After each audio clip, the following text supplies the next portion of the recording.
Hey, puppies! Ayan. Ayan, namiss ko tong dalawang tutang to.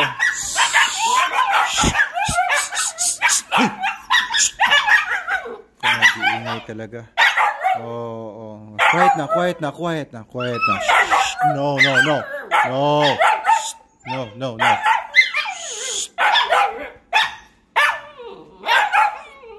Okay, relax lang. Hintayin ko lang sila mawala ng ano. Hintayin ko lang bumaba yung energy level nila. Okay. Naku, ang ingay. Oo, alas 12 na ng gabi. 12:30 na ng gabi, guys. Huwag na kayo masyado maingay.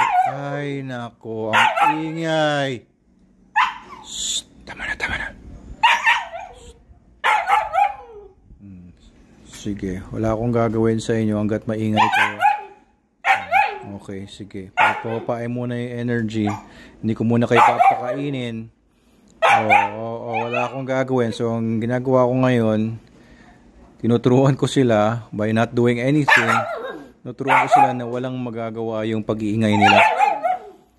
Nakakatawa. Pansin niyo ba yung tenga ni Bjorn? Katayo na, oh. Pareho, oh. Poging-pogi na, oh. Tayo na yung tenga. Tapos yung tenga naman ni Lagertha, yung isa bumaba. Nagbabago-bago pa yan. Pero at least alam ko na, natatayo ang tenga talaga nilang dalawa. Yan. Kasi mga 3 days kaming wala. Nasa Baguio kami for 3 days. Nagka-uwi ko lang, kaya excited na excited. Nilinis ko na sila kanina. Saka ngayon papakainin ko sila at meron akong regalo sa kanila. Ayan. Okay. Relax na. Pag relax na sila, kukunin ko na yung dog food nila. Okay? Okay na, relax na. Pogi na lalo ni Bjorn, no? Nakatayo na yung tenga. Tenga naman ito, bumaba yung isa. Ay, nako. Cute talaga nito mga alaga ko. Na-miss ko tong dalawang ito. Miss ko kayo, ha? Okay, so dahil tahimik na sila, kukunan ko na sila ng SDN. Nako, iingay. So habang maingay sila, ating SDN. Ano ko yung helmet yan?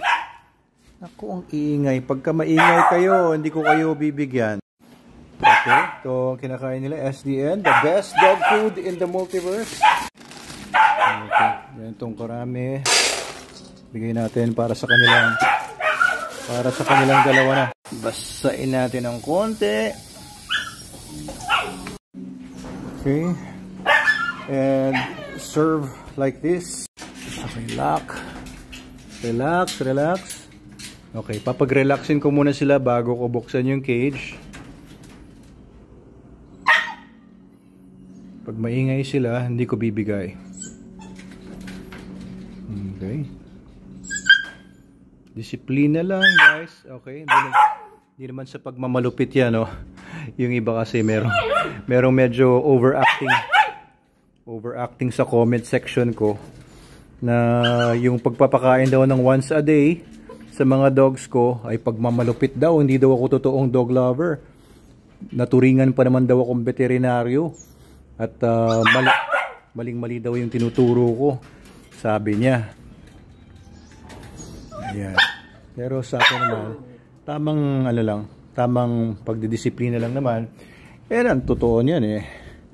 Kung makikita niyo yung aso ko. Logan, lika nga dito. Lika. Ito, 1 meal a day to.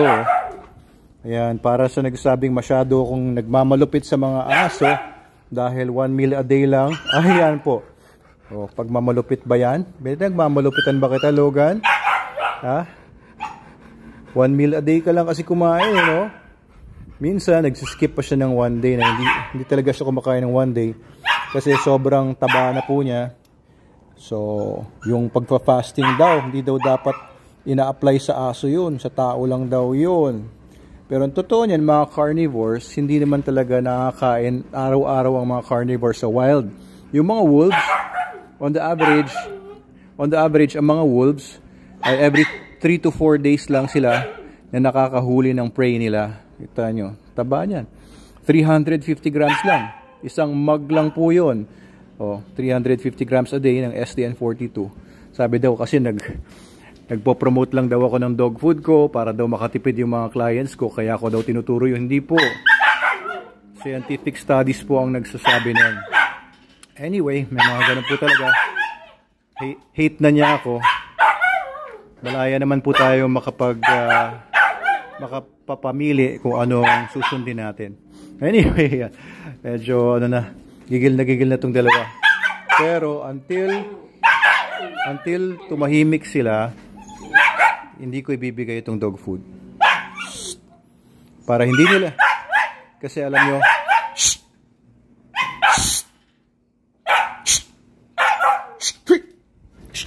no.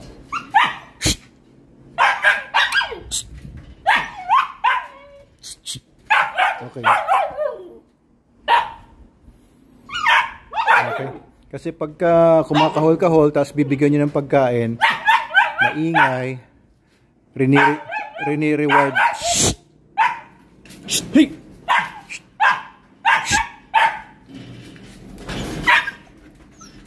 Kita nyo yan. Grinab ko lang yung leeg niya. Tingnan yung ganito. Ganito yung sinasabi kong pagko-correct. Hey!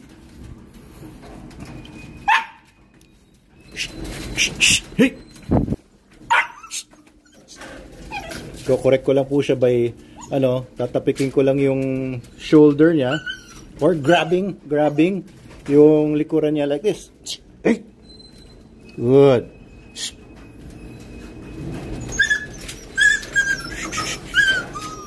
So okay. Okay, come here. Relax.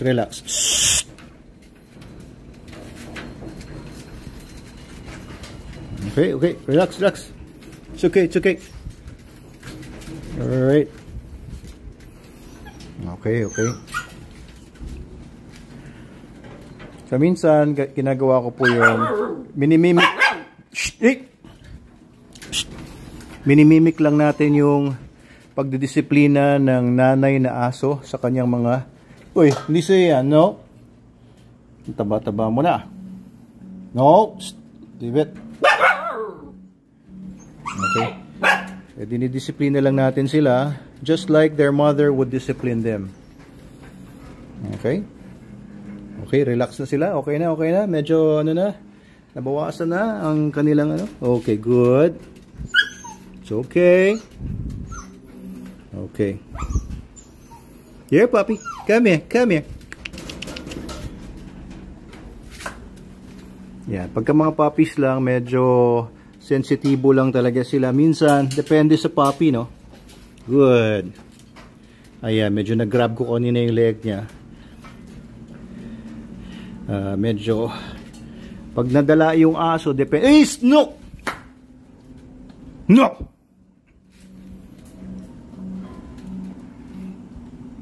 Sobrang tabanan yan eh. Pagka hinayaan natin kumain ng gusto niya, ay magiging obese po yan. Obesity ang kalalabasan po niyan. Okay. Alright. Okay na. Okay na. Sige. Binawasan na ni Logan. Okay, here. Good puppies. Yan, very good, no? Very good.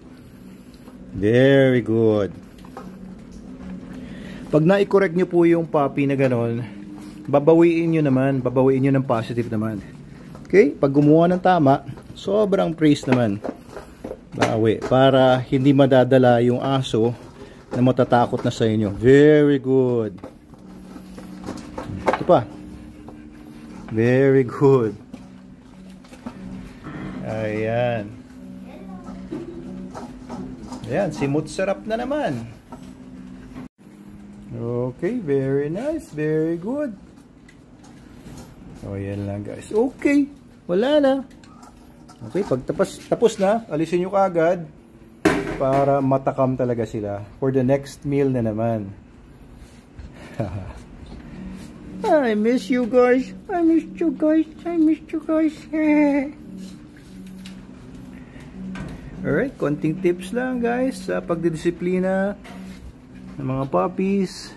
Unti-unti natin silang ititrain para maging mahusay at mababait at maayos.